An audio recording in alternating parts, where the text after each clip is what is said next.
Welcome back to Hooton Park for more action from the Micromax UK Championships. We're here for Heat 2. Grid looks like this with Aston Brown and Jensen Chalk on the front row. Oliver Sibbald in P5 will be hoping for better fortune this time. Rory Armstrong, Charlotte Stanley, Braden Boyd and Zane Quaker, Championship leader, has been drawn in this one to start right at the back of the field. He's got his main opposition just a row in front though, so he'll be able to gauge what he's doing on him. Round the outside at turn one, that's a great move by Jensen Chalk. And Chalk on the 18 has already got himself 5 or 6 kart lengths up to we're going to call this the Triffid hairpin, because as you can see, we've got plants growing in front of the camera as the day goes on. This is the warmest day of the year, of course, so it's a sort of a learning curve for a lot of the drivers in terms of tyre pressures. They should be running very, very low tyre pressures. I would probably have been testing yesterday. It was similar sort of temperature yesterday. I'd probably have been testing as low as 5 or 6. Used to run that in Micromax, or Minimax rather, back in the day, very successfully. And I've got a feeling the front runners here should be on something like 7 or 8. Riley Buckton-Young missed round 3, running in P3 at the moment though, on the 66 kart, hoping to hold on to it. But he'll come under pressure sometime soon, not least from James Roberts, who's alongside him now. They come towards us to the double apex. Roberts is past. Hipkins looking down the inside of Buckton-Young. Don't think he's got it done, not yet. But they head up towards the S's now. Hipkins on the multicoloured chassis.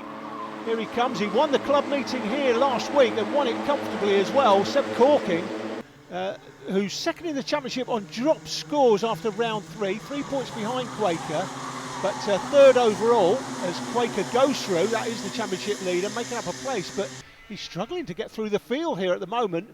Corking was 4th, I think it was, last week. It wasn't a sort of performance he would have expected. Looks like he sorted whatever problems he had out last week for this week. Certainly be hoping for a better performance overall. Out of the double apex, back up towards the S's. Oh, that's the race leader! That's Jensen Chalk pulling off. Oh, he had a terminal in the first one. Looked like possibly a chain. Is that the same problem?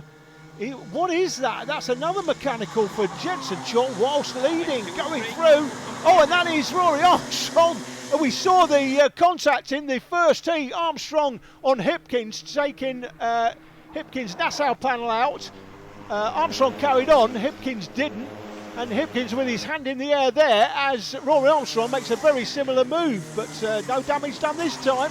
Very slight contact, but Armstrong went through, and Corking took advantage as well, going through between turn 1 and turn 2. That is the new race leader, James Roberts, and we've got another great performance here by the man in second place. That's Aston Brown. This is the best we've seen from Aston this season, and what I like about the random grid positions is it gives the kids a chance to race at the front and see what it's like to be out front. Can you hold on? That's the question. But all the time, people like Aston Brown here, who've got a lot less experience than the other drivers in the field, they're learning, and they're learning the hard way.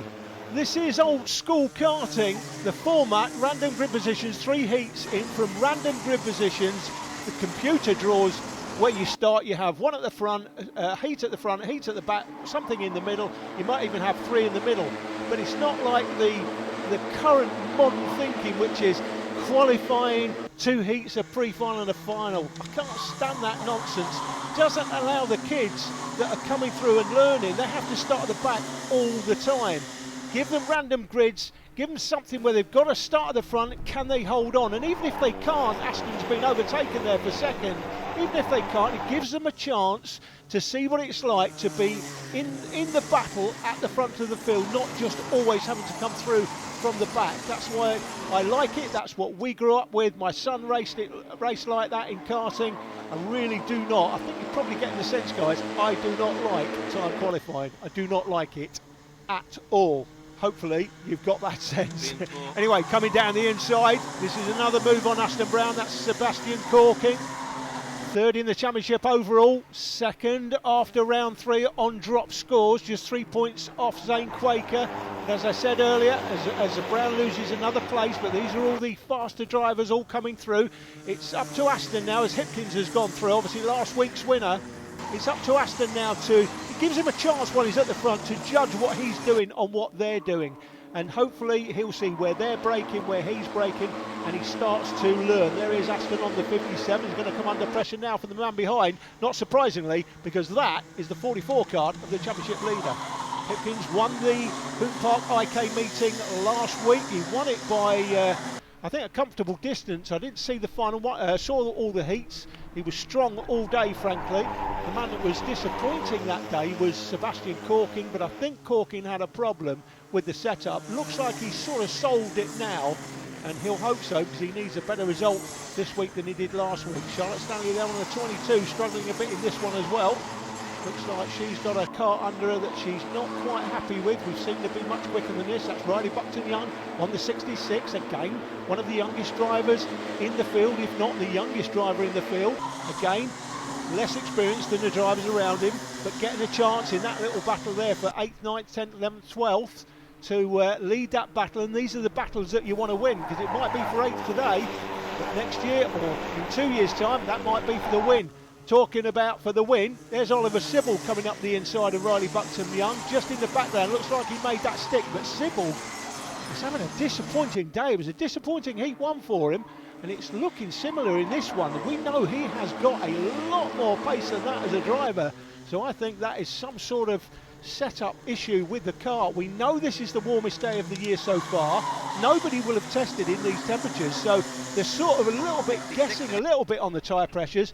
I would be 5 or 6, testing 5 or 6 yesterday, probably racing no more than 7 or 8 today. That's what I would be doing if I was racing. I don't know what these guys are at this weekend. I'm not sure what Zane Quaker, for example, or James Roberts, who's leading this race now, is on in terms of tyre pressures. But I think something around no more than probably 7, certainly no more than 8 pound. That's what I would be thinking. What they're running, actually, who knows? But it is Roberts that leads it. We haven't got the timing, guys. The timing's gone down for some reason. But hopefully it'll come back at some point. That's the 13 kart going through the picture, last week's winner, Hipkins. He's got for pressure, though, behind him, Zane Quaker, championship leader. He wasn't here last week, as we see the man from Northern Ireland trying to make the move, Rory Armstrong, but Roberts gets him on the switchback. Then we've got Corkin in behind Hipkins, and then Quaker. 57 is Brown, 29 is Bray Williamson. Then comes Riley Buckton-Young. We've got Sybil behind Riley Buckton-Young, so we know that Sybil has got a load more pace than that. He's right up there in the championship, but he is struggling today. And listen, if getting in front of Riley Buckton-Young, as we see, that is Sybil in the yellow and black suit, makes his way past. If this is the best result you can get, you've got to get that result. Don't allow the red mist to come down. Don't give up and come in and say the cart's just rubbish. Can't do anything with it. You've got to get as many points as you can, particularly for somebody like Oliver Sybil, who we know's got a lot of quality. Struggling today, he's just got to get the best points he can. Aston Brown on the 57's got Bray Williamson in behind, as we know. Bray's been racing out in Oman, said that earlier, but this is a different level from what he's used to. This is the battle for the lead. That's Roberts on the 37, 68 is Armstrong in behind, man from Northern Ireland. He's got a new follower, by the way, a new follower, and it's Eddie Irvine, the former Ferrari Formula One driver. It's been brought to his attention that Northern Ireland have a new racing superstar as a young man, and hopefully, Eddie, you're watching.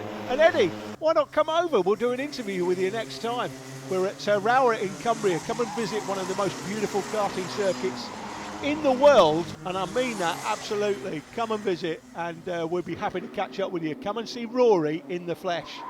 I say in the flesh, that sounds a bit weird, but you know what I mean. Anyway, let's get back. Oh, hello, timing. You're back with a minute 20 on the clock as they go through the line.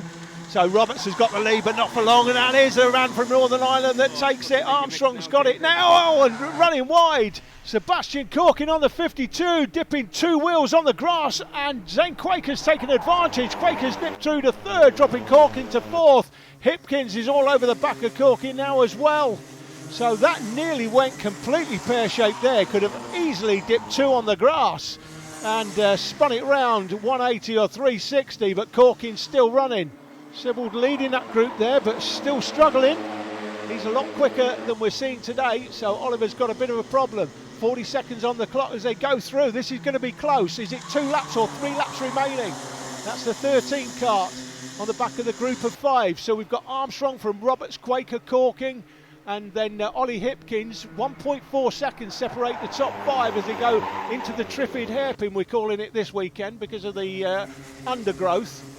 Note to Uncle Bob, make sure you trim all that nonsense down before we come back on the 8th of August, guys. We're here for the Houghton Park Gold Cup, where we will be filming all of the finals. Hopefully all of the Triffids up in the hairpin will be mowed by then. Now, wow, that's close. Well, he's put the last lap board out, and I think everybody's seen it. It looks like this is the last lap, but the timing, I think there might have been something still on the clock. So, yeah, there are 2 laps to go, in fact. Now, they've been shown the last lap board. Now, they've got to race to the checkered flag. It's as simple as that. If the starter wasn't quite sure, he's put it out and they've seen it. They've just got to get on with it and race to the checkered flag. So it is Armstrong that leads, and it looks like enough of a lead to take this, whatever happens here, to come down to the starter. You should see him hold it out again. There you go, he's clearly holding it out, so clearly they can see it, at least. Let's hope they can. Quaker, certainly Corking was hidden a little bit behind Quaker. Quaker was behind the man in front of him, that's Roberts. Armstrong comes towards the Triffid hairpin. He's defending, he doesn't need to. And then comes Roberts. It shows Hipkins went across the line in third. I don't think he did, I thought it was Quaker. But it's certainly Quaker in third place at the moment from Hipkins behind, and then Corking behind them. So Armstrong and Roberts. That looks like Quaker, he's slowing down. He's not seen a checkered flag, so he should be. He is slowing down. Quaker has slowed down.